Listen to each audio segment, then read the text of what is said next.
Dans le domaine occulte, il est fréquent de voir apparaître un exorciste si puissant qu'à la suite de sa mort, celui-ci devienne ce que l'on appelle un Kajonyo, que l'on peut traduire en français par esprit vengeur. Les Kajonyo sont un certain type de fléau dont la naissance n'est pas conventionnelle, apparaissant principalement à la suite de la mort d'un être dans des circonstances tragiques. L'enveloppe charnelle de la victime est alors imbibée d'énergie négative, qui au lieu de disparaître avec le décès, reste attachée au corps et à l'esprit, transformant l'individu en un fléau nommé esprit vengeur. Le fléau issu de ce processus conserve la conscience de l'humain auquel il est attaché, ainsi que son âme qui est prisonnière de l'entité maudite. La légende rapporte qu'à l'ère médiévale, 3 exorcistes à la puissance inégalée sont devenus des esprits vengeurs en suivant un procédé similaire. Le premier se nomme Suguwara no Michizane, ancêtre du clan Gojo. Le deuxième se nomme Taira no Masakado, ancêtre du clan Zenin, tandis que le troisième est un empereur du nom de Sutoku, qui est l'ancêtre du clan Kamo. Il n'est pas explicitement fait mention que le clan Zenin et Kamo descendent de l'un d'eux, mais il est fort probable que le clan Kamo descende de Sutoku, tandis que le clan Zenin, lui, proviendrait de la descendance de Taira no Masakado. Cette déduction peut être tirée des informations fournies par Gege Akutami dans son databook, qui affirme que le clan Kamo est depuis toujours le plus proche de la classe dirigeante, et celui mettant le plus l'accent sur le traditionnalisme, ce que font généralement les familles nobles bénéficiant de liens de parenté avec la lignée des monarques. De surcroît,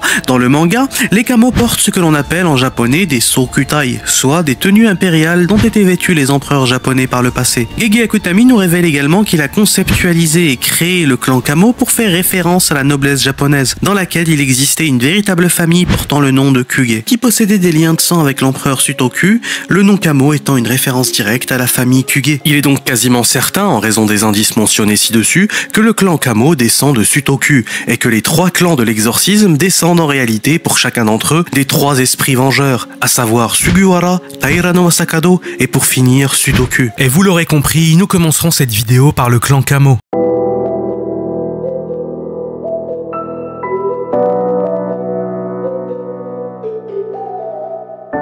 Le clan Kamo est considéré comme le noyau de la fonction conservatrice au cœur du quartier général du Jujutsu et entretient des liens étroits avec les hauts responsables du monde de l'exorcisme. C'est un groupe orthodoxe qui accorde une grande importance à la tradition et à la lignée sanguine, mais il porte une tâche indélébile dans son histoire familiale. Dans le passé, ils ont expulsé le sorcier le plus maléfique de l'histoire, Noritoshi Kamo, dont le nom est encore évoqué de nos jours. Les Kamo ont émergé durant l'ère Heian, période florissante de l'exorcisme, lors de laquelle ils se sont rapidement fait un nom. Cette famille est la plus traditionnelle et la plus prestigieuse des 3 clans. Elle est aussi celle ayant les liens les plus étroits avec la classe dirigeante du monde de l'exorcisme. Le clan Kamo attache beaucoup d'importance au respect des traditions et des règles de l'exorcisme, mais aussi à la préservation du sang et des techniques de sa lignée. Parmi les nombreux sorts innés que la famille possède, un seul se distingue particulièrement par sa singularité, et c'est bien évidemment celui du contrôle du sang, connu sous le nom de Sekketsu Sojutsu. La manipulation du sang confère aux utilisateurs de la lignée Kamo un pouvoir fascinant. Ils façonnent et durcissent leur sang externe pour créer des projectiles acérés d'une portée redoutable, tout en modifiant le flux interne pour contrôler leur rythme cardiaque et réguler leur température. Ainsi, ils amplifient leur énergie et décuplent leur capacité physique avec une précision sans faille. Bien que dépeint par les contes comme étant l'un des clans les plus puissants, le clan Kamo reste moins intéressant et surtout moins développé que le clan Zenin que nous allons étudier immédiatement.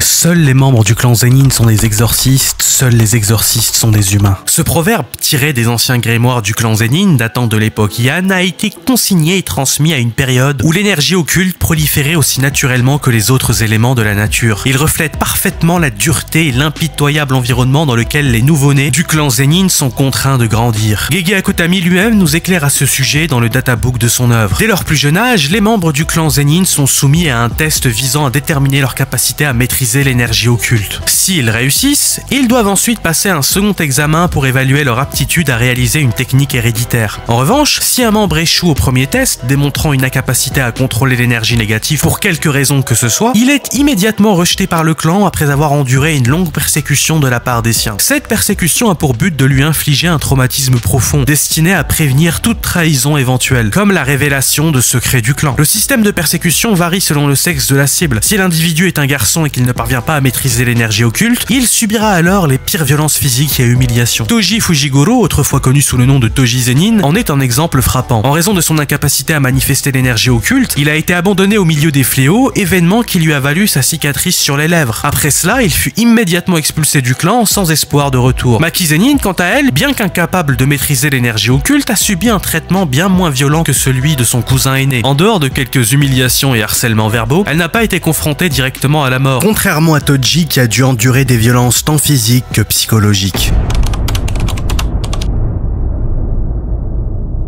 Le clan Zenin possède un panel intéressant de techniques, comme celle de la projection. Ce sort divise une seconde en 24 images d'animation en utilisant le champ de vision de l'utilisateur comme angle de projection. L'utilisateur peut tracer une série de mouvements prédéfinis dans ces 24 images et les exécuter en une seule seconde. Lorsqu'il se déplace en utilisant cette technique, l'utilisateur paraît se mouvoir à une vitesse anormalement rapide, tellement rapide que même les fléaux de rang S peinent à le suivre. Quand la sorcellerie de projection est active, tout ce qui est touché par la paume de l'utilisateur doit également respecter la règle des 24 images par seconde pendant le mouvement. Ne pas respecter cette règle entraîne l'immobilisation du sujet, figé dans une image d'animation pendant une seconde. Cette technique comporte cependant des risques pour l'utilisateur. Le parcours prédéfini ne peut être modifié une fois démarré. De plus, si la trajectoire du mouvement ou les lois de la physique sont trop ignorées, l'utilisateur sera également figé. Il existe également une limite supérieure à l'accélération corporelle de l'utilisateur lors de l'activation de cette technique. Mais la technique la plus puissante du clan reste celle des 10 ombres que nous allons dès à présent étudier.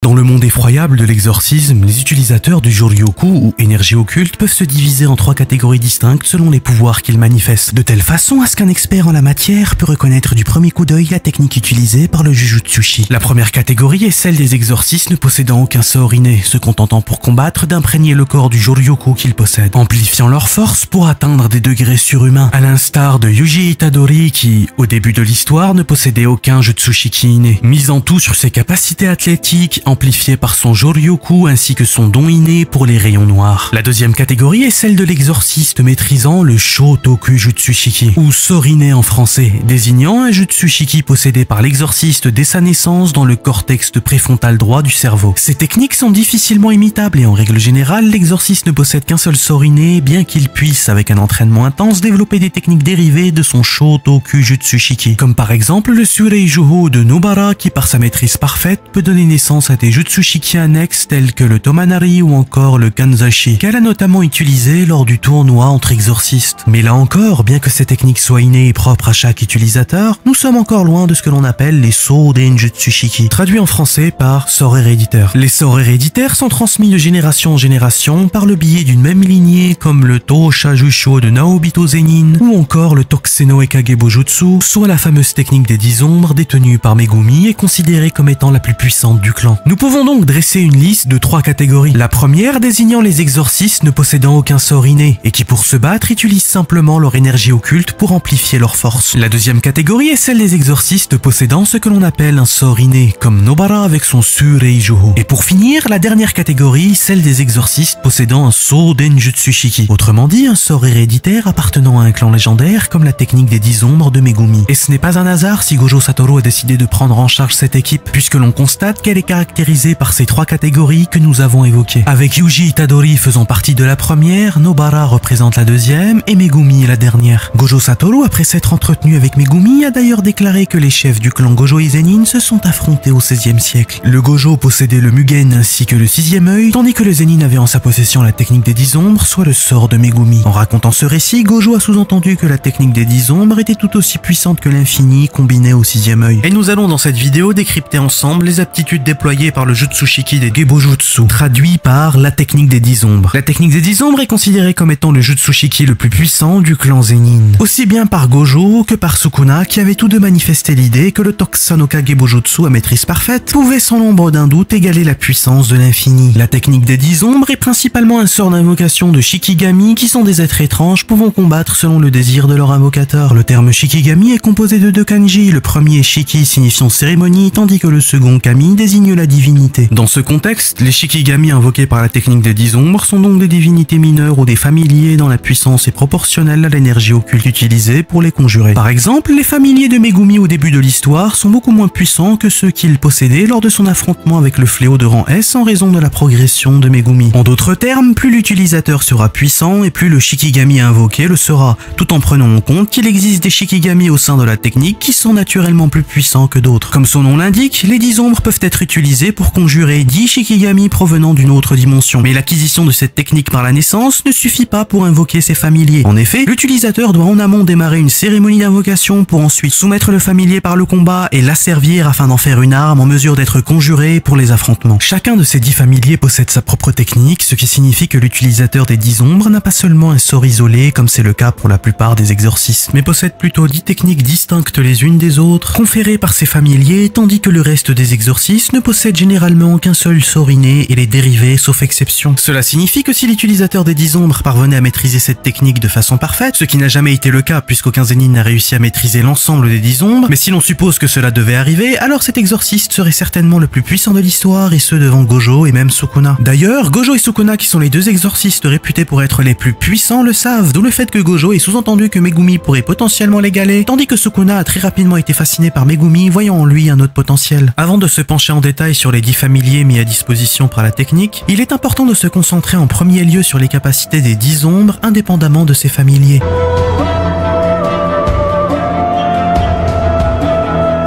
Sans ses Shikigami, l'exorciste pour se battre peut compter sur sa propre ombre dans laquelle il peut stocker différentes armes. Megumi par exemple y place souvent une épée qu'il dégaine pour pouvoir combattre ses adversaires au corps à corps. L'exorciste peut également se servir de l'ombre de ses adversaires pour s'y cacher et les frapper par surprise, ou encore créer des trous sur les ombres présentes pour piéger un tiers. En plus d'offrir 10 familiers extrêmement puissants, la technique permet aussi à son utilisateur d'avoir des phases intéressantes au corps à corps par la maîtrise des ombres. D'ailleurs, Sukuna lui-même était étonné de voir Megumi partir au contact, car en règle générale, les utilisateurs des Shikigami évitent à tout prix le corps à corps, se servant de leurs familiers pour maintenir la distance. Ce n'est pas le cas des utilisateurs des 10 ombres dont la technique offre une polyvalence entre le combat à distance et rapproché. Mais l'aspect le plus important du Jutsushiki des 10 ombres est sa capacité à mobiliser 10 familiers, chacun d'entre eux ayant des pouvoirs bien spécifiques. Les premiers d'entre eux sont les Gyokugen, qui sont une paire de loups jumeaux. L'un est blanc, l'autre noir, orné de 3 points rouges sur le front. Les Gyokugen sont les premiers Shikigami que l'utilisateur reçoit lorsqu'il hérite de la technique, et sont invoqués par l'utilisateur en formant avec ses doigts un symbole, conjurant ainsi les loups jumeaux. L'exorciste utilise les Gyokugen pour combattre les fléaux inférieurs grâce à leur capacité offensive. Ils sont également efficaces pour l'espionnage, notamment dans le suivi des odeurs. Ils sont généralement capables d'alerter leur utilisateur de l'arrivée imminente de fléaux. Lorsque l'un d'eux périt au combat, le pouvoir du loup décédé est transféré au loup restant, donnant naissance à une forme suprême, celle du Gyokugen Kon. Le Gyokugen Kon est si puissant qu'il peut surprendre des fléaux de rang S et même les blesser de par ses crocs acérés. L'utilisateur peut également cacher Gyokugen Kon dans l'ombre d'un tiers pour pouvoir le faire apparaître à partir de l'ombre de sa proie et l'attaquer par surprise. Le deuxième Shikigami est Noé. Noé est un être ailé de couleur orange croisé entre le phénix et l'hibou. Il permet à son utilisateur de se déplacer rapidement dans les airs et de pouvoir invoquer le sort de la foudre. En plus de ses capacités offensives, Noé peut servir d'espion par la surveillance de vastes zones depuis les cieux et rapporter des informations à son utilisateur en cas de conflit. Il est particulièrement redoutable dans les phases de combat ouvert, permettant à son utilisateur de se déplacer dans l'espace aérien et user de diverses techniques combinées avec ses autres Shikigami. Le troisième Shikigami est Gamma. Gamma est un familier ayant la forme d'une grenouille qui par son muscle lingual peut capturer une cible et l'attaquer de diverses manières. Sa grande taille lui permet également de transporter des humains blessés dans sa bouche. L'exorciste peut notamment s'en servir lors de chutes périlleuses pour pouvoir éviter des blessures ou, au contraire, immobiliser un adversaire trop rapide. Le quatrième Shikigami est Orochi. Orochi est un serpent géant de couleur blanche avec un ventre jaune sable. Le serpent possède des marques sur tout son corps, y compris un symbole sur son front. En formant de par ses doigts une tête de serpent, l'utilisateur peut rapidement invoquer Orochi depuis son ombre, attaquant par surprise ses cibles à la demande de son utilisateur. Le cinquième Shikigami est Bonsho. Bonsho est un immense éléphant avec des marques noires sur son front ou jaunes dans l'animé. Bonsho est en mesure de conférer à son utilisateur un sort d'eau, lui donnant donc la possibilité de combiner des attaques de foudre par Noé et d'eau par Bonsho qui par sa trompe provoque un torrent d'eau massif. L'exorciste peut également l'invoquer depuis les airs pour le faire s'écraser contre sa cible, comme Megumi l'a fait à plusieurs reprises lors de ses combats. Son point faible est qu'il consomme énormément d'énergie occulte en comparaison aux autres Shikigami de son niveau. Le 6e Shikigami est Dato, soit un nombre conséquent de lapins servant de diversion dans le but de piéger ou distraire l'ennemi de son objectif initial. Au moment de son invocation, les lapins remplissent la zone, permettant à l'invocateur d'échapper au danger en utilisant le chaos à son avantage. Le 7e Shikigami est Madoka. C'est un cerf imposant qui peut guérir instantanément de ses blessures grâce à un sort d'inversion. Le cerf peut également soigner son utilisateur. Le 8e Shikigami est Kangyu.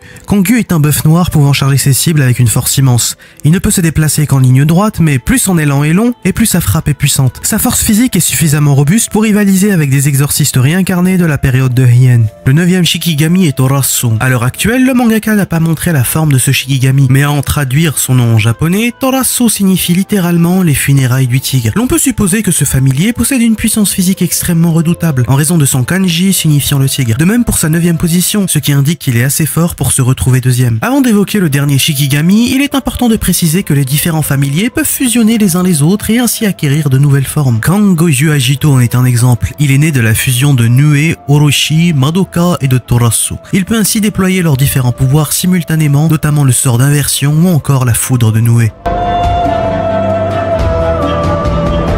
Le 10e, le plus puissant, le roi des ombres et le guerrier des Zenin, n'est d'autre que Yatsuka no Tsurugi Ikaishi Sho Makura, plus connu sous le nom de Mahugara. Mahugara possède une force physique redoutable en mesure de briser du béton ou de projeter quelqu'un à travers plusieurs bâtiments d'un seul coup. Il manie également Taima no Tsurugi, qui est une lame attachée à son avant-bras et enveloppée d'énergie positive, ce qui la rend particulièrement efficace contre les fléaux. La capacité la plus notable de Mahugara est Tekyo, qui est le pouvoir de l'adaptation à tous les phénomènes par la rotation de la roue se trouvant à son dos. Le fonctionnement de cette aptitude est assez simple. Si Mahugara est touché par une attaque particulière, la roue derrière lui tourne une fois et Mahugara s'adapte. Si son adversaire utilise à nouveau cette même technique, Mahugara le contrera instantanément. Dès lors, Mahugara devient très rapidement invincible pour la plupart de ses adversaires, sauf ceux qui arrivent à le tuer du premier coup, ne lui laissant pas le temps de s'adapter. Les adaptations de Mahugara peuvent être de nature défensive en devenant physiquement résistant aux attaques, tout en guérissant les blessures subies avant l'adaptation, ou encore de voir les projections normalement invisibles. Elles peuvent également être de nature offensive, permettant à Mahugara de modifier les propriétés de ses attaques pour surmonter et contourner les défenses ennemies, comme passer de l'énergie positive à l'énergie négative ou carrément de briser une extension de territoire d'un mouvement de bras. La capacité de Mahugara peut être transférée à l'exorciste qui l'a invoqué en portant sa roue, de façon à subir des attaques afin que le Shikigami puisse s'y adapter sans risquer d'être anéanti. Une fois le processus terminé, Mahugara peut être invoqué avec les résultats de l'adaptation déjà en vigueur. En plus de ces 10 familiers tout aussi utiles les uns que les autres, l'utilisateur des 10 ombres peut manifester son extension de territoire, le Kongo Aitei. Bien que l'on n'ait jamais vu la forme parfaite de Aitei, celui-ci reste extrêmement efficace. Il se présente comme étant un magma d'ombre fluide inondant la zone, permettant à l'utilisateur d'invoquer simultanément tous les Shikigami à l'infini, en faire des clones et attaquer instantanément sa cible de tous les côtés. Lorsque Aitei est utilisé au sein d'une barrière naturelle comme un hall ou un gymnase, cette extension de territoire peut piéger la cible à l'intérieur de l'ombre de l'utilisateur, recolorant tout l'espace dans une palette de couleurs inversées. Il invoque également un étrange artefact de couleur blanche, laissant traîner un grand nombre de fils. Quiconque se tient dans l'ombre devra renforcer ses pieds avec de l'énergie occulte sous peine de tomber dans l'abîme. À l'intérieur des ombres liquides, il n'y a pas de flottabilité, de résistance ou d'oxygène. Quiconque tombe dedans chutera indéfiniment dans une distance infinie.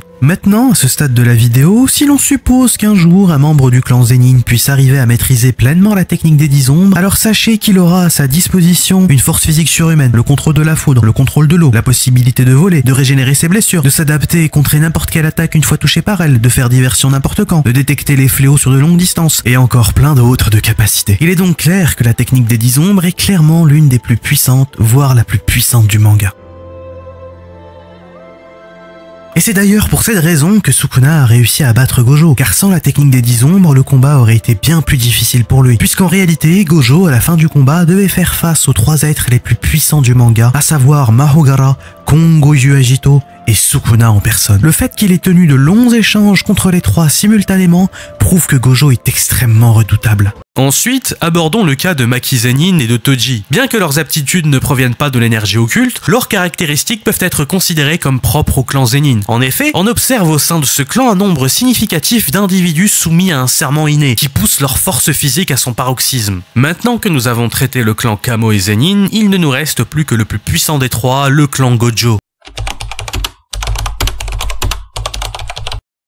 Le clan Gojo descend de la célèbre lignée de Sugiura no Michizane, l'esprit vengeur de la légende. Il faut savoir qu'il y a un peu plus d'un millénaire, durant l'ère Heian, l'exorcisme vivait son âge d'or. C'est au cours de cette période que le clan Gojo a émergé, et c'est la technique de l'infini, transmise de génération en génération au sein de la famille, qui a donné à ce clan sa renommée. Le clan est actuellement dirigé par Satoru Gojo et repose entièrement sur lui. Et nous allons de ce fait étudier le sixième œil ainsi que l'infini propre au Gojo.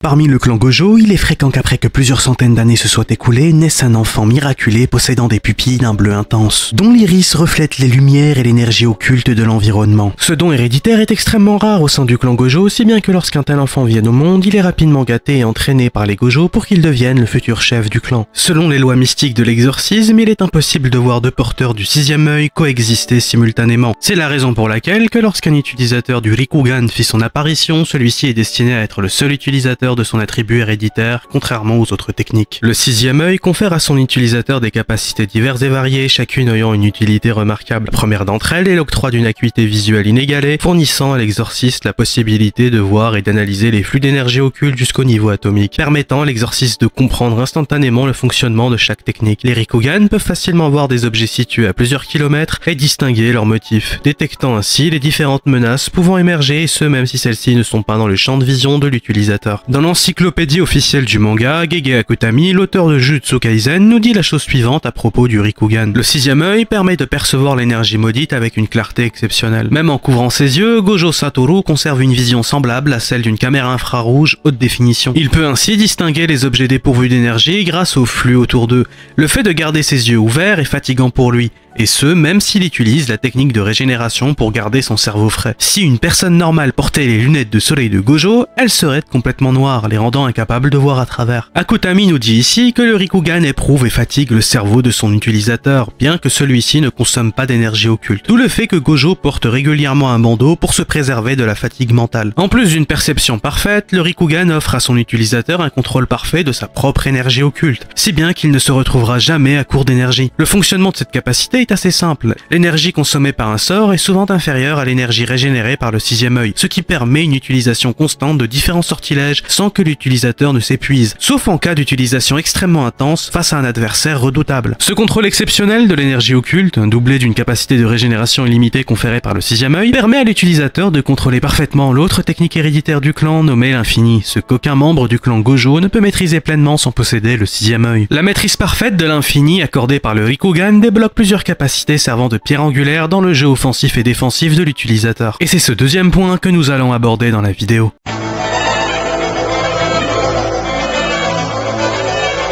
Mugaken, ou infini en français, est une technique héritée et transmise dans le clan Gojo. Cette technique concrétise le concept d'infinité, permettant à l'utilisateur de manipuler et de distordre l'espace à volonté. Bien que tout membre de la famille Gojo puisse hériter de cette technique, seuls ceux qui possèdent le sixième œil peuvent en avoir une maîtrise parfaite. L'infini se déploie par la barrière Mugen, qui est la clé de voûte de ce don, octroyant à l'utilisateur l'art de manipuler l'espace autour de son corps, formant une barrière infinie et invisible à l'œil nu, se prémunissant donc de diverses attaques. Pour faire simple, c'est une barrière invisible protégeant son utilisateur d'attaques extérieures. La technique divise l'espace fini entre l'exorciste et ceux qui s'approchent de lui en un nombre infini de segments. Chaque segment devient de plus en plus petit, ralentissant progressivement tout objet ou substance qui tente de pénétrer cette barrière. En conséquence de cette division infinie, tout ce qui tente de s'approcher de l'exorciste ralentit au point de sembler complètement arrêté. Ce phénomène est comparable à une série mathématique convergente où l'objet ne peut jamais atteindre sa destination. La barrière repose donc sur l'idée que la distance entre le sixième œil et l'attaque peuvent être divisées en une série infinie de segments, si bien que l'attaque n'atteindra jamais le sixième œil en raison de l'intervalle infini qui les sépare. Ce concept est analogue au paradoxe d'Achille exposé par le philosophe grec Zénon d'Élée. Dans ce conte, Achille donne une avance à une tortue dans une course. Zénon affirme que selon le raisonnement logique, Achille ne pourra jamais rattraper la tortue, parce que chaque fois qu'Achille atteint l'endroit où la tortue se trouvait, la tortue a avancé un peu plus loin. Même si la distance entre eux devient de plus en plus petite, Achille doit parcourir une distance infinie de points intermédiaires pour atteindre la tortue. De la même manière, le Mugen impose à l'attaque une division infinie, obstruant sa voie. L'exorciste peut étendre cette barrière pour éloigner non seulement les objets physiques, mais aussi les substances nuisibles telles que les gaz ou les projections énergétiques. Bien que très puissante, cette barrière peut être perturbée par les prolongements de territoire ou par des outils maudits spécialement conçus pour annuler les sorts. Un utilisateur de l'infini est également capable d'utiliser la manipulation spatiale pour se téléporter lui-même ou quelqu'un d'autre sur de longues distances, sans comprimant l'espace entre son emplacement et sa destination.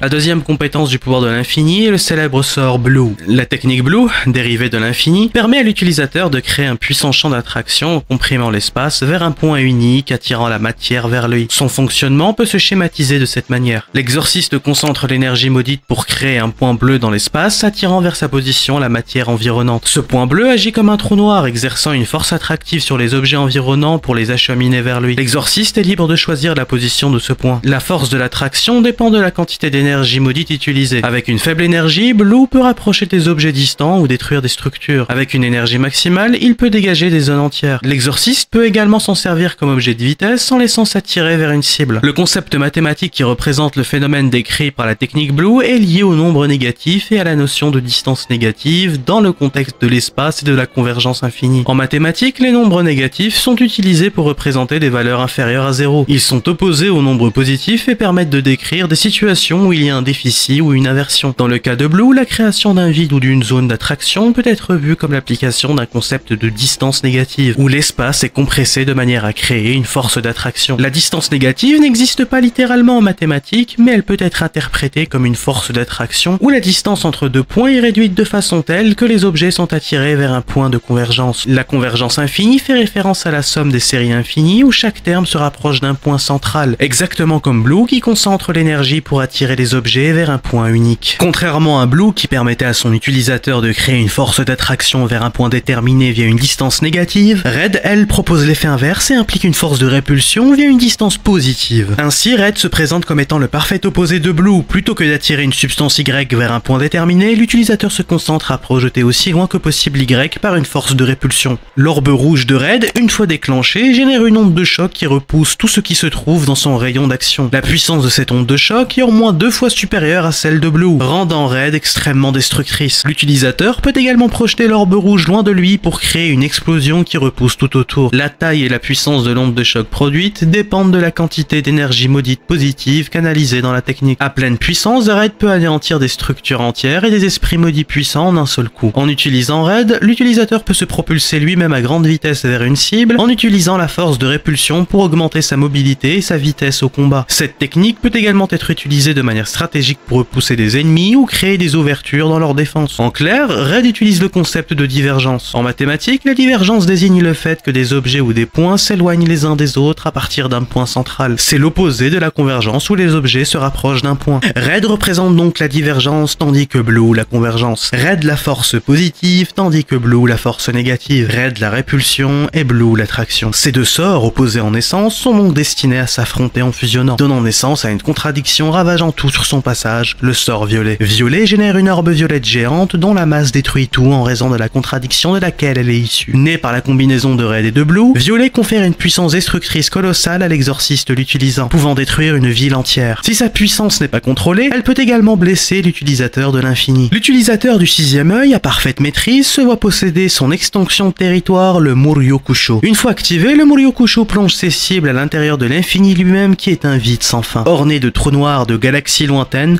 en bref, du cosmos entier. Des informations brutes illimitées inondent l'esprit de la cible, forçant son cerveau à les traiter une par une de façon séquentielle, faisant de la proie un légume vivant. Incapable de prendre conscience en raison du très grand nombre de données traitées par le cerveau, occasionnant une surchauffe de celui-ci. La neutralisation complète de la cible est causée par un phénomène où la cible appréhende les données limitées simultanément qu'elle ne peut rien voir ni ressentir, de telle sorte que la victime devient un légume vivant, dont la conscience est emprisonnée pour une durée de temps plus ou moins longue selon son exposition à l'expansion de territoire. Bien que Yuta Okutsu ne fasse pas partie du clan Gojo à proprement parler, il reste un descendant de Sugiwara no Michizane et donc il est important d'expliquer ses capacités, ce que nous allons faire de suite.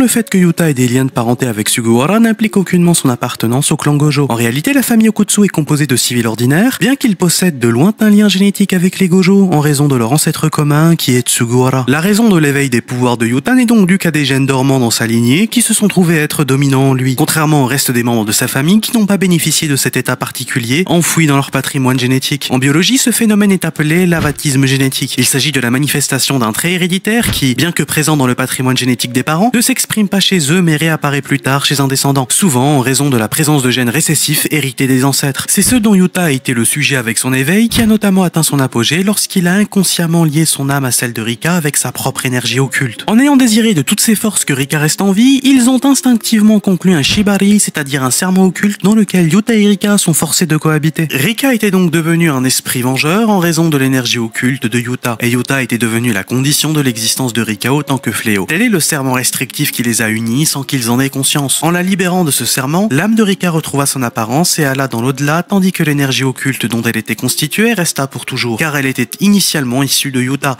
qui avait inconsciemment conclu un serment avec elle, ce qui signifie donc que Yuta peut continuer d'invoquer la reine des fléaux, mais qu'elle est désormais dépourvue d'âme humaine, étant donné que celle de Rika a désormais rejoint le ciel. Rika à présent peut être considérée comme une sorte de Shikigami, mais avec des particularités. Après que l'esprit de Rika Orimoto ait été libéré, Yuta a manifesté une nouvelle version de Rika qui agit comme une extension de sa propre technique maudite. Cette nouvelle Rika fonctionne comme un Shikigami puisqu'elle est un esprit invoqué par Yuta. Elle est en quelque sorte une copie de la Rika authentique, en possédant un clone de sa conscience, tandis que l'authentique âme de Rika se trouve dans l'au-delà. Rika est également une entité servant de stockage pour les outils et techniques de Yuta, tout en conservant sa nature protectrice et se manifeste sans hésiter pour protéger son utilisateur, agissant selon les ordres de son exorciste. Rika possède également une force physique colossale. Elle a par exemple réussi à immobiliser Yuji Itadori, qui, selon Gege Akutami, est considéré comme étant l'étudiant ayant la force physique la plus élevée du lycée de l'exorcisme. La force physique de Yuji est classée au niveau 10, tandis que celle de Todo, connue pour sa puissance exceptionnelle, est évaluée à 9. Le fait que Rika ait pu dominer Yuji sur le plan physique implique qu'elle possède une force véritablement monstrueuse, supérieure à celle de la plupart des exorcistes. Sa résistance est également proportionnelle à sa force physique, pouvant donc servir de bouclier à Yuta lorsque celui-ci l'invoque. C'est notamment ce qu'il a fait contre Ryu. Lorsqu'il décide de manifester pleinement Rika en portant son anneau, il accède à une réserve d'énergie occulte quasiment infinie, se servant dans celle-ci pour reconstituer la sienne et utiliser ses techniques. Il est malheureusement limité à 5 minutes lorsqu'il est dans cet état. Rika peut également concentrer son énergie occulte et la matérialiser afin de projeter un rayon surpuissant, atomisant tout sur son passage, comme cela a été exécuté contre Geto. Indépendamment de Rika, le Jutsushiki inné de Yuta est la copie.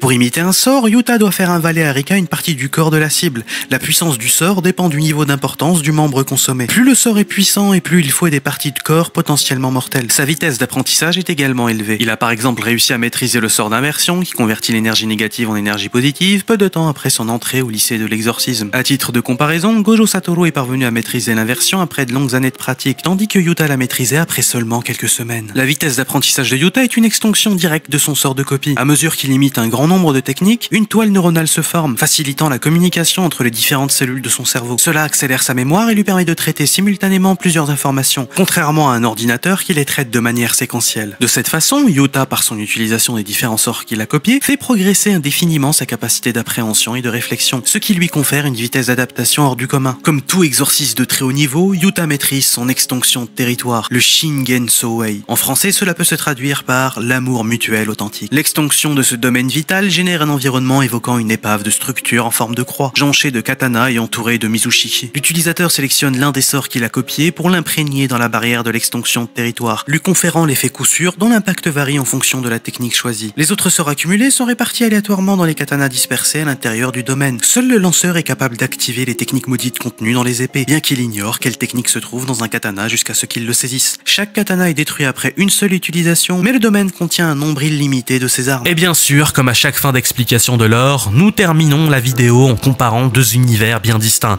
à savoir le monde de Naruto et de Jujutsu Kaisen.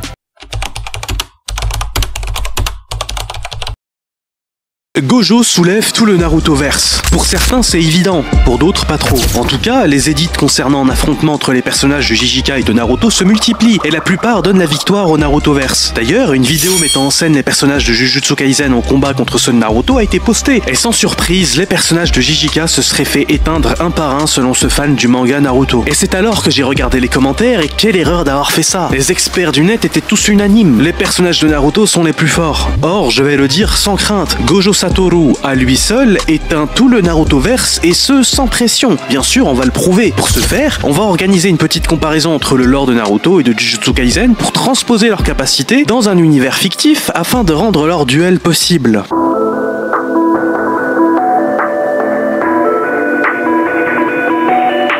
Dans JJK, le support pour l'utilisation des capacités, c'est l'énergie occulte, ou Joryoku en japonais. Dans Naruto, c'est le chakra. Dans Jujutsu Kaisen, le Joryoku n'est ni plus ni moins que la manifestation de l'énergie négative, produite par nos sentiments néfastes, tels que la haine, la tristesse ou encore la colère. Dans Naruto, le chakra est produit par le corps et l'esprit. C'est une aura sécrétée naturellement par l'organisme humain, comme tous les autres fluides. Ce qui signifie donc que le chakra dépend des cellules humaines et de toutes les autres unités biologiques nécessaires à la vitalité pour exister autant que telles. Ces énergies que sont le Joryoku et le chakra, bien que différentes sur certains aspects, possèdent une essence commune. C'est qu'elles sont toutes les deux issues de l'organisme humain et sont donc une extension métaphysique du corps. Retenez bien cette information, c'est important. Maintenant que l'on a introduit les éléments de l'ordre de base des systèmes de combat des deux mangas, l'on peut procéder à une comparaison et des duels fictifs entre les différents personnages. Maintenant, place au duel, à la démonstration, et Naruto sera le premier à affronter Gojo.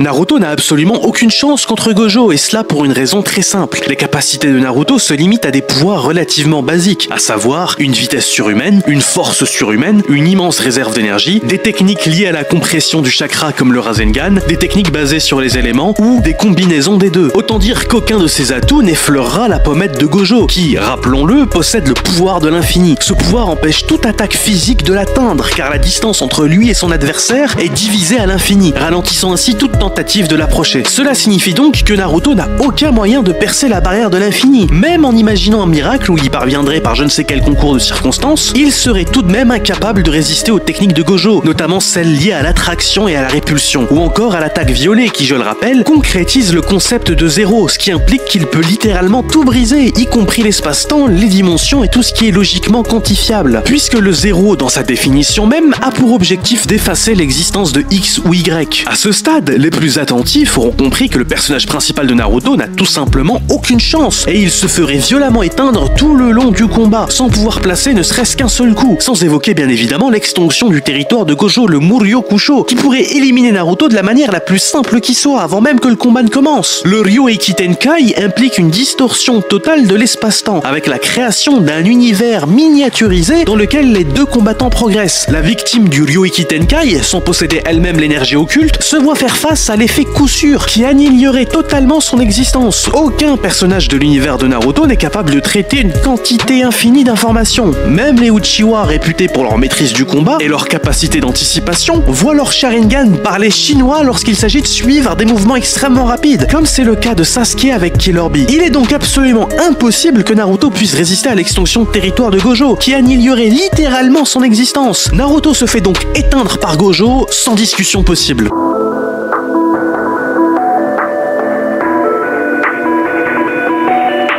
Itachi, on l'aime beaucoup, notamment pour son background, mais c'est pas le fait d'avoir massacré tes parents qui te sauvera face à l'exorciste le plus fort. Crois-moi, Itachi, tout comme Naruto, n'a aucune chance de survie face à Satoru Gojo. Ni sa vitesse, ni sa force ne lui permettent de rivaliser avec notre exorciste à la chevelure argentée. La vitesse de base, sans énergie occulte de Satoru, est extrêmement élevée. À l'arc de Shibuya, il avait par exemple, en seulement 299 secondes, anéanti plus de 1000 humains. Et cela sans se servir de Blue. Car oui, Gojo peut augmenter sa vitesse avec le sort d'attraction et le degré qui peut être atteint avec Red et Blue est a priori sans limite, puisque ses capacités concrétisent le concept même d'infini. C'est la raison pour laquelle, même Sukuna, réputé pour être extrêmement rapide, s'est retrouvé être moins agile que Gojo. De surcroît, Gojo peut également se téléporter lorsqu'il compresse l'espace et le temps entre sa position et celle de sa destination, ce qui signifie donc que sur le plan de la vitesse, Gojo est imprenable, puisqu'elle ne possède a posteriori aucune limite. Au corps à corps, Itachi n'a donc aucune chance et se fera empaler, puis exploser sous la pression du Mugen de Satoru. Et le Susanoo ne changera rien à cela. Blue et Red sont les miroirs du négatif et du positif. Le Susanoo n'est ni plus ni moins que la matérialisation du chakra qui prend forme autour du shinobi. Or, le négatif et le positif agissent sur toute entité configurée par une dimension X. Le Susanoo est constitué de chakras, donc d'entités tangibles qui se trouvent dans une dimension.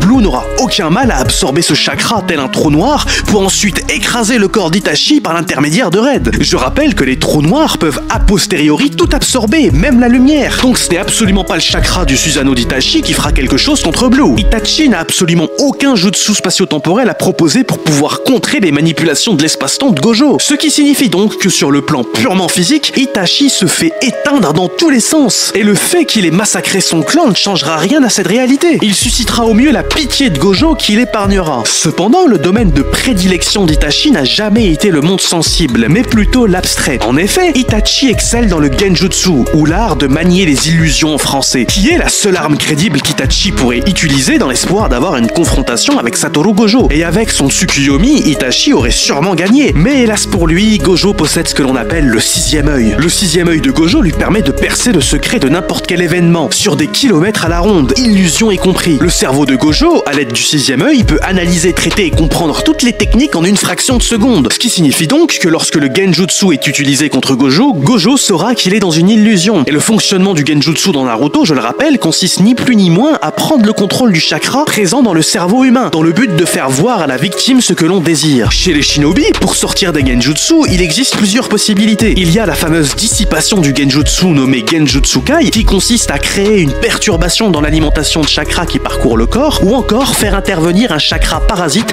dans le but de diluer le Genjutsu et le faire disparaître progressivement. Or, Satoru Gojo, équipé du sixième œil, comprendra instantanément qu'il est dans une illusion et n'aura plus qu'à multiplier son énergie négative par l'énergie négative pour créer de l'énergie positive localisée à son cerveau. C'est ce que l'on appelle le sort d'inversion, ce qui créera un dysfonctionnement dans l'alimentation du chakra parcourant le corps, car l'énergie négative produite par Satoru aura subitement créé du positif par elle-même, ce qui a pour effet de régénérer les cellules biologiques, et donc in fine le chakra lui-même, étant donné qu'il est le fruit du corps. Et Gojo sortira instantanément de ce Genjutsu, puisque le flux de chakra infecté par l'illusion aura disparu et sera totalement régénéré par le sort d'inversion. Et à partir de cet instant, Itachi se fera one-shot comme Naruto, et il rejoindra la table des clowns.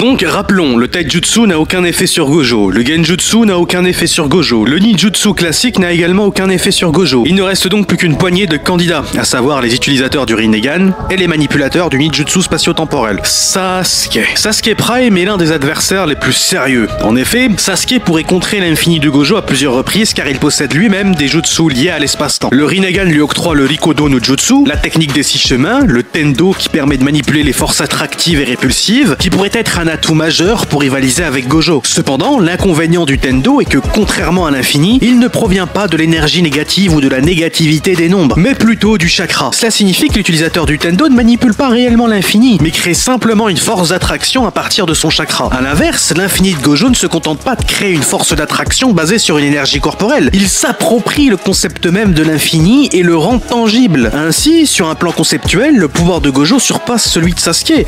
De plus, Sasuke est limité par son chakra. Un exemple frappant se trouve dans l'épisode 218 de Boruto, où après avoir combattu Ishiki avec Naruto, Sasuke est épuisé et vulnérable. Son manque de chakra et sa baisse de vigilance permettent à Boruto, qui est possédé par Momoshiki, de lui porter un coup fatal en détruisant son Rinnegan avec un simple kunai. Mais à ce stade du combat, Gojo pourrait concentrer au niveau atomique son sort Blue pour arracher les yeux de Sasuke à distance et finir le combat en fait. L'endurance de Sasuke est limitée, celle de Gojo est quasiment infinie, et il peut spam ses techniques sans se soucier de l'énergie qu'il gaspille, car son sixième œil régénère instantanément son énergie occulte. Gojo possède donc une supériorité conceptuelle, le surpassant en raison du fait que le Tendo n'est pas le contrôle de l'infini. Gojo n'est pas soumis à une limitation énergétique, Sasuke si. Donc ce qui se passerait si Sasuke se mettait à utiliser le Tendo, eh bien celui-ci deviendrait aussitôt inefficace en raison du fait que le concept d'infini appartient à Gojo, et il le retournerait contre Sasuke qui se verrait détruire par sa propre technique. Et si on suppose que Sasuke parvient à maîtriser l'attraction et la répulsion égale à Gojo dans la hiérarchie conceptuelle, ce qui est impossible mais si l'on venait à le supposer, il serait limité dans son chakra et perdrait in fine le combat. L'on peut également ajouter que Gojo mettrait fin instantanément au combat en utilisant l'extinction de territoire. Sasuke ne pourrait pas traiter une quantité infinie d'informations, ses Sharingan seront dépassés et il connaîtra la mort paisible qu'engendre le Moriokusho. La téléportation inversée de Sasuke ici ne sera d'aucune utilité car peu importe les échanges, les deux individus resteront dans la sphère de l'infini et son existence sera annihilée. Donc au final, Sasuke se fera éteindre en 2-3 mouvements lors du combat.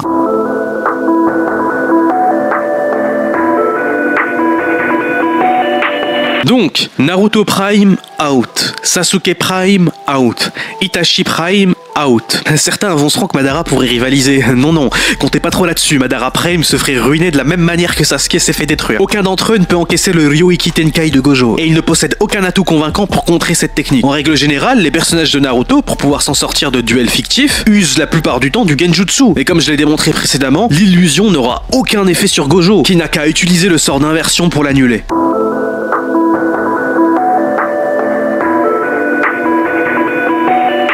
Gojo Prime éteint tout le Narutoverse sans forcer. Toutefois, cette supériorité ne repose pas sur la force brute, mais sur la nature même de ses pouvoirs. Contrairement à de nombreux personnages du Narutoverse, dont les capacités reposent principalement sur la destruction physique, Gojo tire sa puissance de concepts abstraits. Il concrétise un principe mathématique, l'infini, rendant ainsi toute attaque physique dirigée contre lui inefficace. D'ailleurs, Gege Akutami a dû trouver un moyen de détruire ce concept d'infini pour que Gojo soit vaincu. Lors de son affrontement contre Sukuna, la clé pour Gojo n'était pas l'utilisation d'une force supérieure, mais la capacité de trancher l'infini, soit le concept même qui protège Gojo. C'est de cette manière que Sukuna a su déjouer et dépasser ce principe pour le vaincre. Un personnage comme Ichibe de Bleach, avec son pouvoir de manipuler les noms et les concepts qu'il représente, serait probablement un contre parfait pour Gojo, puisqu'il est capable de supprimer l'essence même de ses pouvoirs. Les auteurs tendent à se détourner des simples démonstrations de force brute pour explorer des pouvoirs et des capacités fondées sur des concepts abstraits. Plutôt que de se concentrer uniquement sur la destruction physique, les combats dans les œuvres modernes tendent à jouer sur l'intelligible, manipulant des notions comme le temps, l'espace ou l'infini. Prenons l'exemple de Dragon Ball, un de mes mangas favoris. Il a été l'un des pionniers d'un système de combat basé presque exclusivement sur la puissance physique. Dans cet univers, les techniques et les transformations augmentent principalement la force de destruction et l'endurance des combattants, avec très peu de place pour les concepts abstraits ou philosophiques. Les personnages se surpassent en soulevant des montagnes, en anéantissant des planètes ou en frappant avec une force colossale. Cependant, cette tendance a changé avec le temps. Aujourd'hui, dans des mangas comme Jujutsu Kaisen ou Bleach, les pouvoirs les plus puissants sont souvent ceux qui manipulent l'immatériel. Gojo Satoru, par exemple, n'utilise pas seulement la force, mais des concepts mathématiques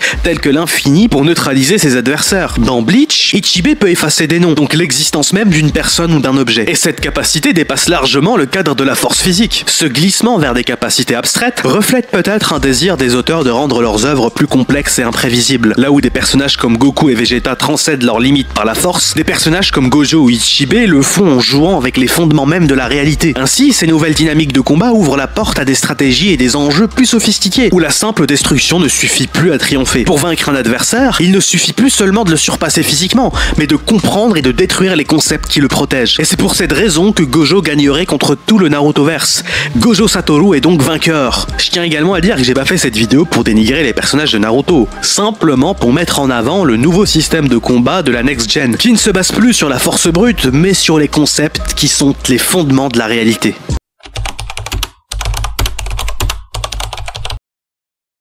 Avant que cet ultime duel ne commence, le champ de bataille portait déjà les stigmates de combat titanesques. Gojo Satoru, le professeur et mentor de Yuji, avait tout donné pour affronter Sukuna. Pourtant, même lui, l'exorciste le plus puissant de son temps, avait dû s'incliner devant la suprématie implacable du roi des fléaux. Chaque combattant, qu'il s'agisse de Maki Zenin ou de Yuta Okutsu, finissent par rejoindre le plateau des perdants. Tous avaient échoué, brisés à la fois physiquement et mentalement, tandis que les rires du roi en arrière-fond résonnent dans la ville, traversant les ruelles cyniques des palais. Dans cette atmosphère lourde d'amertume et de désespoir, il ne restait plus que deux hommes prêts à se faire face. Il s'agissait du champion et de son challenger. Le champion est sans conteste l'exorciste le plus fort de l'histoire, le roi des fléaux. Que dis-je? Le roi absolu, dont le règne s'étend sur tous les organismes vivants de la surface du globe. Il est celui qui a assis sa domination sur le monde entier, et dont le trône est aussi large que ses nombreuses victoires. Il est l'antagoniste des antagonistes, face auxquels les démons même prennent la fuite. Son palmarès à lui seul prouve ô combien il est dangereux de se mesurer à cette force de la nature, de le mettre face à un dilemme ou de lui faire une requête déplacée. Nombreux sont ceux qui en ont fait les frais. Le roi a laissé dans son sillage bon nombre de cadavres jonchant son aura. Ce champion imbattable au palmarès d'or porte un nom. Il s'agit de Ryomen Sukuna, le roi des fléaux.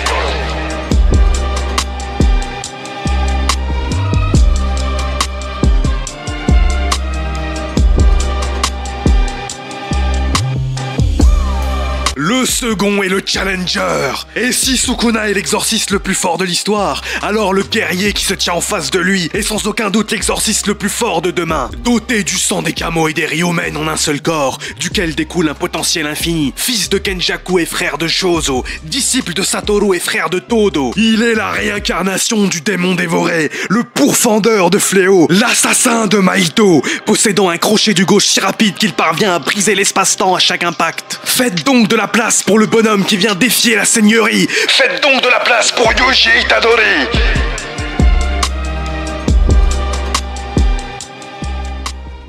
Plus qu'un combat, il s'agit d'une véritable bagarre, d'une confrontation entre deux exorcistes, de deux générations qui vont s'entrechoquer brutalement. C'est le passé qui affronte le futur, c'est l'exorciste le plus fort de l'histoire qui affronte l'exorciste le plus fort de demain.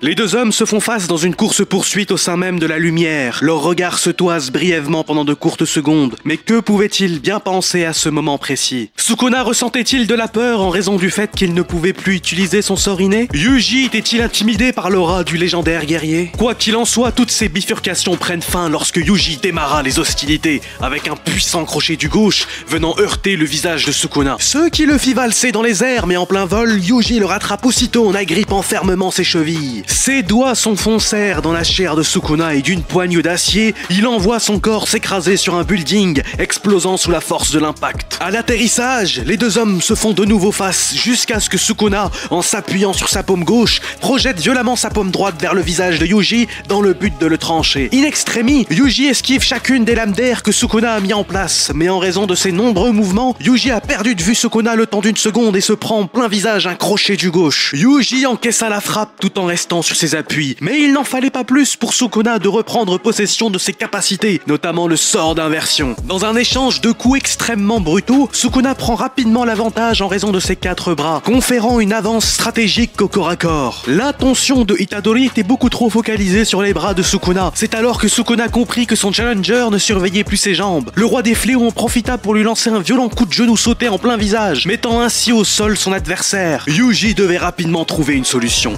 Il ne pouvait plus assumer le corps à corps face à un adversaire possédant 4 bras. C'est alors qu'il se mit à observer Sukuna d'un air sinistre. Pendant quelques millièmes de seconde, ses neurones fusaient afin de trouver la faille. Le roi des fléaux s'avance vers lui, mais tout d'un coup, Yuji réveille un héritage sommeillant dans son sang. Il s'agissait du sort inné de dissection que Sukuna évite à un cheveu près. Les bâtiments autour d'eux se fissurent, certains s'effondrent sous la violence des chocs. Chaque coup que Yuji portait résonnait comme une explosion. Chaque attaque de Sukuna laissait une cicatrice dans le sol. Pourtant, au-delà du chaos qui les entourait, une étrange sérénité régnait entre les deux combattants. C'était comme si le monde entier avait disparu, ne laissant plus que cette arène improvisée où le passé et le futur s'affrontaient. Le regard de Sukuna se fit plus sombre et décida de malmener Yuji à coups de droite, gauche, coup de genou. Il était impossible pour Yuji de faire quoi que ce soit au corps à corps. Il avait affaire à un véritable monstre de la discipline. Yuji n'arrivait tout simplement pas à toucher Sukuna qui le surpassait en force, en vitesse ainsi qu'en énergie occulte. À chaque tentative, le crâne de Yuji s'enfonçait dans le sol face à la rapidité d'exécution de Sukuna qui s'amusait avec son ancien hôte. Il faut dire que plusieurs siècles d'expérience séparent les deux hommes. Quoi que Yuji semble tenter, cela est voué à l'échec. C'est alors que notre protagoniste prend un instant de pause qui paraissait très court vu de l'extérieur,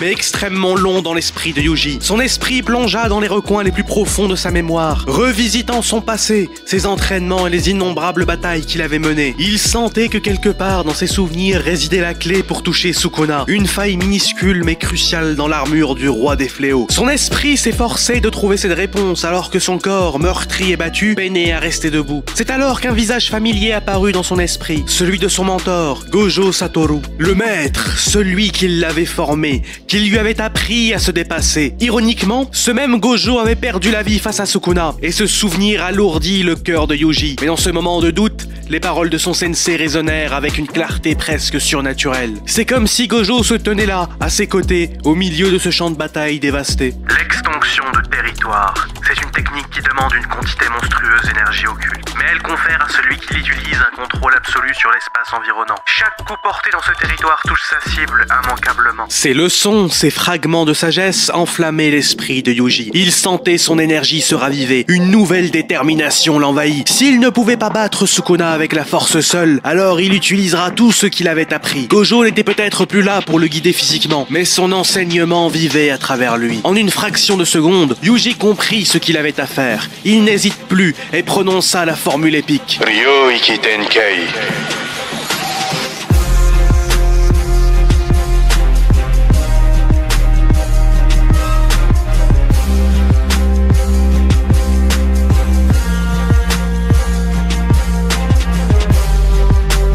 Sukuna se retrouva immédiatement piégé dans l'extinction de territoire de Yuji, un domaine que le jeune exorciste avait appris à maîtriser grâce à son entraînement acharné avec Atsuya Kusakabe. Yuji s'avança vers Sukuna, l'air serein. En vérité, Itadori ne comprenait à peine le fonctionnement de son extinction de territoire, et le silence pesant fut rompu par une brève conversation. Yuji, en quête de réponse, commença à raconter une partie de son passé à Sukuna. Il évoqua ses doutes, ses pertes et la lourde charge qu'il portait depuis le début de cette guerre. Mais Sukuna, indifférent, n'avait guère des confessions de son adversaire. Pour lui, seul comptait le désir de détruire Yuji, et il le fit savoir sans détour. Le temps sembla alors s'arrêter. Le regard de Yuji changea, devenant aussi implacable que celui de Sukuna. L'innocence de l'adolescent laissa place à une résolution forte, et c'est avec une voix empreinte de défi qu'il prononça ces mots. Sukuna, je peux te tuer. Libère Fujigoro. Retourne dans mon corps et je t'épargnerai. Ces paroles enflammèrent immédiatement la rage de Sukuna. Le roi des fléaux, outré qu'un jeune garçon de 16 ans ose le prendre de haut, répliqua avec une férocité sans pareille. C'est qu'il y a méprise, gamin. Je ne me contenterai pas de te réduire en miettes. Mais sache que sous tes yeux, je massacrerai chaque être humain que tu prétends être si précieux. Sukuna, sentant que Yuji devenait de plus en plus menaçant, enclencha sans hésiter l'arcane du panier vide. Un puissant souffle d'énergie déferla tout autour de lui, matérialisant son extinction de territoire. Cet espace qu'il contrôlait de façon absolue avait pour but de neutraliser l'effet imparable du domaine de Yuji, empêchant ainsi tout coup sûr d'atteindre sa cible. L'atmosphère se fit lourde, presque irrespirable alors que les deux forces colossales se faisaient face, chacune tentant de prendre l'incendant sur l'autre. Mais malgré la pression oppressante de l'aura de Sukuna, Yuji s'avançait silencieux d'un pas souple et précis, tel un félin traquant sa proie. Ses yeux brillaient d'une détermination inébranlable, ignorant la peur et la douleur qui marquaient son corps. Il savait que dans cette bataille, chaque mouvement comptait, chaque erreur pouvait signer sa fin. Sukuna, toujours sur ses gardes, choisit d'attaquer le premier. Il projeta son genou droit avec une violence inouïe vers Yuji, cherchant à l'abattre d'un coup décisif.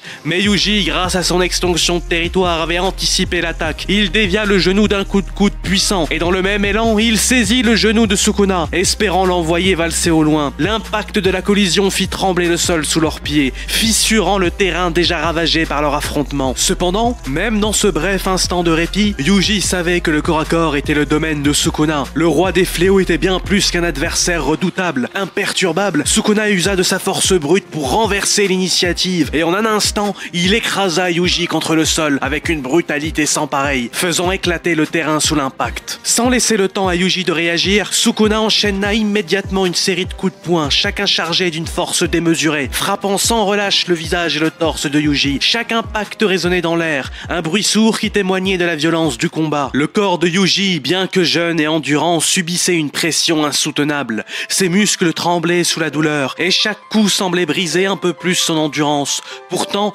il tenait bon, il serrait les dents, refusant de céder et d'abandonner. Il savait que la moindre faille dans sa défense signerait sa défaite, mais même en ayant l'avantage, Sukuna ne relâchait pas son assaut. Il frappait encore et encore, chaque coup devenant plus dévastateur que le précédent. C'était comme si le roi des fléaux se délectait de cet écrasement méthodique, transformant Yuji en une cible impuissante sous ses poings. Dans une dernière attaque, Sukuna projeta le corps de Yuji avec une telle force que ce dernier fut envoyé valser à plusieurs mètres, son corps traçant une ligne sur le sol dévasté. Sukuna, toujours implacable, se lança à sa poursuite avec une vitesse fulgurante, disparaissant presque de la vue pendant un bref instant. Lorsqu'il réapparut, il était juste devant Yuji, s'arrêtant net dans son élan. La poussière retomba autour d'eux et un silence oppressant s'installa. Sukuna, le regard rempli de mépris, scruta Yuji de haut en bas, comme s'il ne voyait en lui qu'un insecte insignifiant. Un sourire carnal carnassier se dessina sur ses lèvres et d'une voix glaciale, il s'adressa à Yuji. Qui aurait cru que le fait d'être méprisé me mettrait dans un tel état d'esprit? Qui aurait cru que la pitié susciterait autant de haine? Quel plaisir ce serait que tous les autres humains aient subir les conséquences de tes actes. Face à ces mots, Yuji ne pouvait que serrer les dents car s'il venait à perdre, son destin serait tragique comme celui de son maître. Mais tout d'un coup, Megumi intervient en créant un portail d'ombre sous la jambe de Sukuna qui se faisait engloutir par celle-ci. Alors que Sukuna était perturbé le temps d'une millième de seconde, Yuji éjecta le corps de Sukuna en arrière par le biais d'un puissant direct du droit avant de le poursuivre tel un démon avec le sourire aux lèvres. La bête était désormais réveillée. Yuji, porté par une détermination inébranlable, avait enfin réussi l'impensable. Il surpassait désormais Sukuna en vitesse. Chaque mouvement était précis, chaque geste calculé, si bien qu'il parvient non seulement à esquiver les coups dévastateurs de Sukuna, mais aussi à les parer avec une habileté fulgurante. Mieux encore, il ripostait. Chaque contre-attaque frappait juste, infligeant des dégâts, là où même Gojo Satoru, le maître légendaire, avait échoué. Le combat atteignait son paroxysme et la tension entre les deux combattants était palpable. À cet instant, leurs forces s'égalisèrent. Chacun saisit le crâne de l'autre dans un geste de pure brutalité. Leurs poings opposés s'abattant avec une violence extrême. Les impacts résonnaient dans l'air, créant des ondes de choc qui balayaient tout sur leur passage. Malgré l'épuisement et la perte de deux bras, Yuji compensait cette faiblesse par une vitesse presque surnaturelle,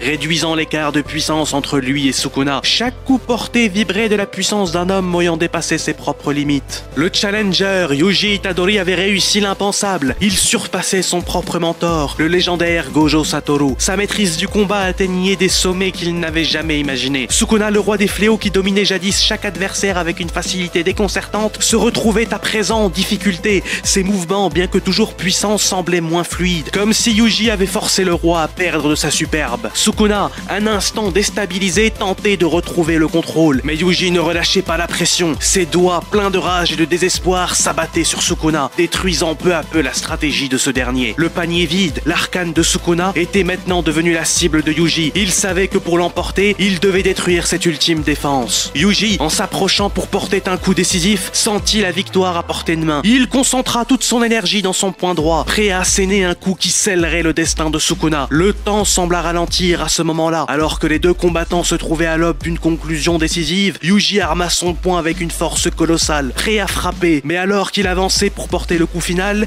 quelque chose d'inattendu se produisit. Des lames invisibles, surgies de nulle part, vinrent brutalement trancher le bras de Yuji. Il n'avait même pas eu le temps de comprendre ce qui s'était passé avant de sentir la douleur fulgurante traverser son corps. En un instant, son bras droit fut déchiqueté. Des éclats de chair et de sang éclaboussaient sur le sol autour de lui. Sukuna, qui jusqu'ici semblait dépassé, arborait à nouveau un sourire carnassier. Il avait retrouvé son sort inné grâce à l'inversion de son énergie occulte. Et ces lames invisibles, aussi rapides qu'imprévisibles, avaient pris Yuji par surprise. Sukuna n'était pas du genre à se laisser dominer si facilement. Même acculé, il restait un adversaire redoutable, prêt à tout pour défendre son titre de roi. Yuji était désormais privé de son bras droit. Il recula en tentant de reprendre ses esprits. La douleur était insoutenable, mais il n'avait pas le luxe de céder à la panique. Il savait que Sukuna, fort de ses nouvelles capacités, serait impitoyable. Il devait agir vite, alors que le sang ruisselait de sa blessure. Yuji, son regard brûlant de détermination, se redressa. Malgré la douleur, malgré la perte de ses bras, il refusait de tomber. Mais la voix du roi du fléau résonna dans le cœur de tous les spectateurs. Ryoiki Tenkai.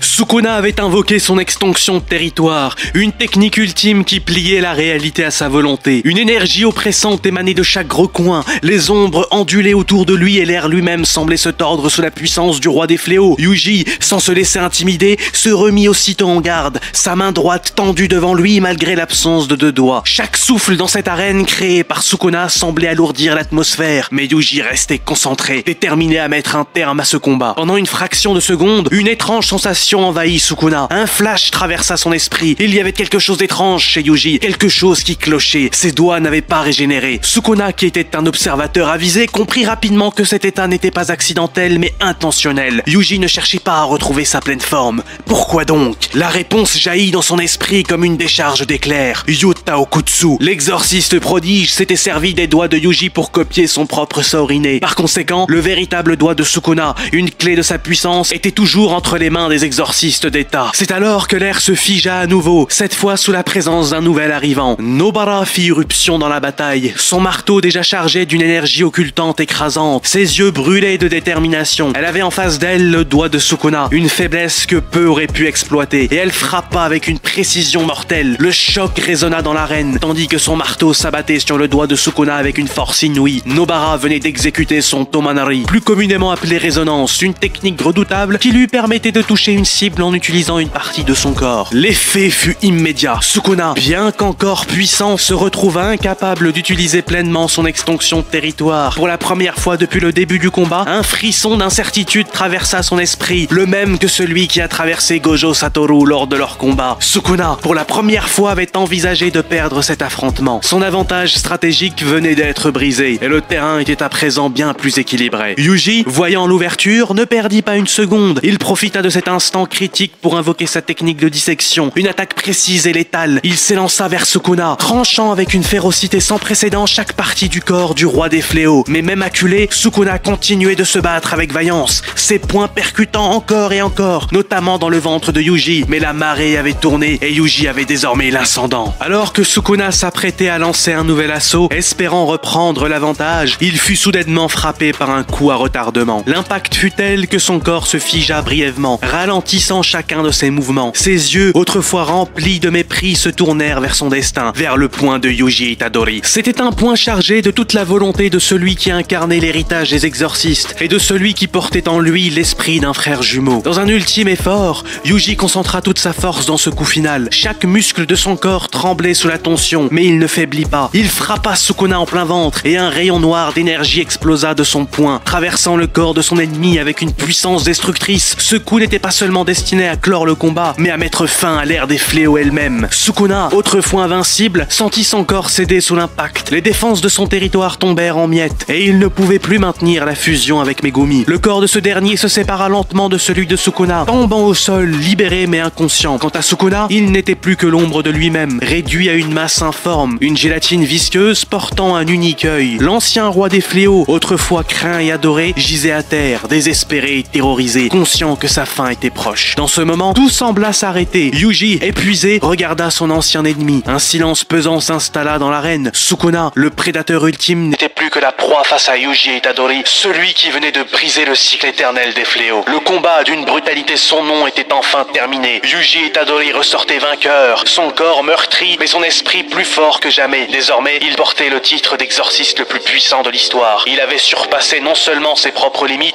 mais aussi l'héritage de ceux qui étaient tombés avant lui. Et c'est ainsi, dans cet instant glorieux, que se termine ce combat légendaire.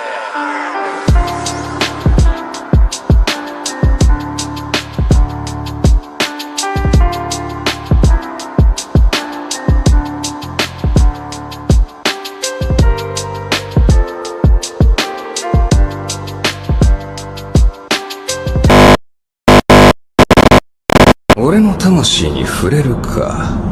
共に腹の底から小僧を笑った仲だ。一度は許す。二度はない。部をわきまえろ。知れ者が。Le rêve est terminé et la réalité a fini par attraper les tripes de nos protagonistes. Tous, sans exception, avaient péri face au roi des fléaux. Même Yuji qui s'était réfugié dans un rêve pour échapper à cette vérité insupportable. La technique de Nobara n'avait même pas effleuré Sukuna. Les institutions tombèrent les unes après les autres sous la domination du roi. Les États s'effondrèrent, incapables de résister à l'avènement du royaume de Sukuna. Désormais, il se tient seul sur le trône absolu, un souverain contesté régnant sur un monde brisé par sa tyrannie. Quelques parcelles de résistance subsistent ici et là. De rares héros se dressent contre l'oppression, mais leur nombre diminue chaque jour. Pourtant, dans l'ombre de ce chaos, un nouvel espoir est né. Un nouvel enfant a vu le jour. Ses cheveux argentés brillant sous la lumière vacillante d'un monde en déclin. Ses iris reflètent une énergie occulte incommensurable. Il porte en lui un destin tragique, celui de défier le roi des fléaux. Le sixième œil est réapparu, lueur d'espoir dans l'obscurité, réponse désespérée de l'écosystème planétaire face à la menace de Sukuna.